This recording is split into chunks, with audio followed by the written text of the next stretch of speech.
Hey everyone, welcome back to Corporate Decoder. In this video, we're going to crack open Applied Digital Corporation's latest proxy statement and see if their promises about AI factories are backed by solid numbers or if it's just a lot of hot air. Applied Digital is making big moves in AI infrastructure, but are they really building the future or just building a lot of debt? We'll dig into their financials to find out. If you want to understand the real story behind company reports, make sure you subscribe. Also, we have a fantastic community over on Discord where we break down these kinds of reports, so check out the link in the description below. Alright, let's dive into the details of this proxy statement for the 2025 annual meeting of stockholders. The big news is they're holding their annual meeting on November 5th, 2025, and it's going to be a virtual event only. Get ready to log in at www.25. First up, they want to elect 6 new board members. It's always interesting to see who's calling the shots and if they have the right experience. Then there's a vote to approve their auditor, CBIZ CP as PC. Auditors are like the scorekeepers of a company, so it's important they're independent and doing their job right. Proposal 3 is the classic say on pay vote. This is where shareholders get to weigh in on how much the top execs are being paid. Last year, this got a huge 97% approval, so it seems shareholders were happy with the compensation then. We'll see if that holds up. Proposal 4 is a big one. They want to issue an additional 15 million shares under their 2024 incentive plan. This is essentially giving the company more stock to use for things like employee bonuses and stock options. This is a common move to attract and keep talent, but it can also dilute the value of existing shares. Then comes Proposal 5, which is to increase the total number of authorized shares of common stock by a massive 200 million shares. Currently, they can issue up to 400 million shares of common stock. If this passes, they'll be able to issue up to 600 million shares. This gives them a lot more flexibility for future funding, like selling stock to build more data centers, but it also means more potential dilution for current shareholders. Finally, Proposal 6 is a sort of safety net. It allows the company to postpone the meeting if they don't get enough votes for the other proposals. This is pretty standard. So what's driving all these proposals? The company is really pushing its AI factory strategy, transitioning from crypto to AI-focused data centers. They're building massive facilities in places like Ellendale, North Dakota, and Harwood, with massive deals like a 15-year lease with CoreWeave for about $11 billion in expected rental revenue. This sounds huge, and it shows conviction from major players. Now let's check out the executive compensation. It's important to see how the leadership team is being rewarded and if their pay is tied to the company's performance. Looking at the summary compensation table, Wes Cummins, the CEO, had a total compensation of about $27.7 million in 2025. That's a massive jump from just over $1 million in 2024. A big chunk of that is in stock and option awards, which makes sense for a growing tech company.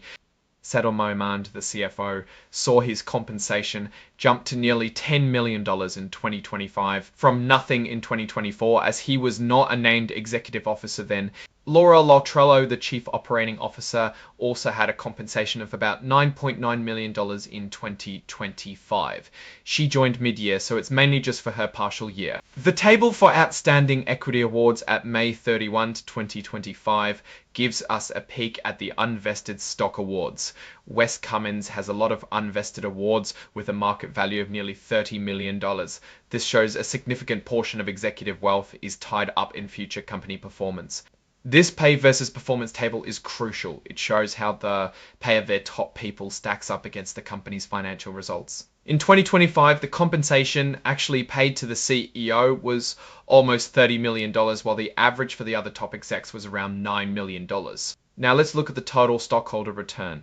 If you invested $100, it would have grown to just $417 by the end of 2025 from 2023. That's not a terrible return, but consider that the CEO's compensation in that same year was $27.7 million. And what about the company's profit? In 2025, they reported a net loss of $233.7 million. This is a pretty substantial loss. While stock awards are important for incentives, seeing such a large loss alongside multi-million-dollar payouts for the executives definitely raises questions about whether pay is truly aligned with generating profits. The directors also get compensated, and it's not just a token amount. In 2025, directors who weren't employees received about $50,000 in cash, plus stock awards valued around $240,000. Douglas Miller, the lead independent director, got a bit more, almost $333,000 in total. This compensation structure is pretty standard for board members in publicly traded companies. Let's talk about the company's direction. Applied Digital is betting big on AI infrastructure, aiming to be a leader in AI factories. This is a high growth, high opportunity market, and their deal with CoreWeave for 400 megawatts signals major customer interest. They also have another big project, Polaris Forge 2, with a hyperscaler in advanced talks. The audit committee reviewed the financial statements and discussed matters with their auditors. This is a routine but important part of corporate governance, making sure the financials are reliable. They have appointed CBIZ CPAs PC as their independent auditors for the fiscal year ending May 31, 2026. This is a crucial step towards ensuring financial transparency. Looking at ownership, Wes Cummins holds a significant chunk of shares, around 7.5%. Institutional investors like BlackRock and Hood River Capital Management also have substantial stakes, around 5.7% and 5.6% respectively. This shows a mix of insider and institutional confidence. The company is seeking shareholder approval to increase its authorized common stock by a significant 200 million shares.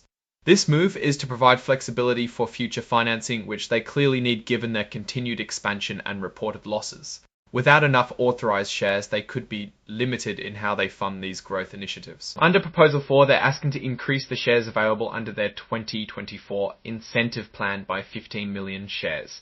This means more stock options and awards for employees and executives. While it helps attract talent, it's something shareholders should keep an eye on for potential dilution. Now, looking at these results more broadly, Applied Digital is charting an ambitious course in the AI infrastructure space. Their strategy to build massive data centers and secure long-term leases with big clients like CoreWeave is a strong play in a rapidly growing market. The company is serious about scaling up, which is evident from the proposed increase in authorized shares. However, there are clear concerns. The substantial net loss reported in 2025, coupled with the high executive compensation, raises questions about capital efficiency and whether the growth is translating into profitability.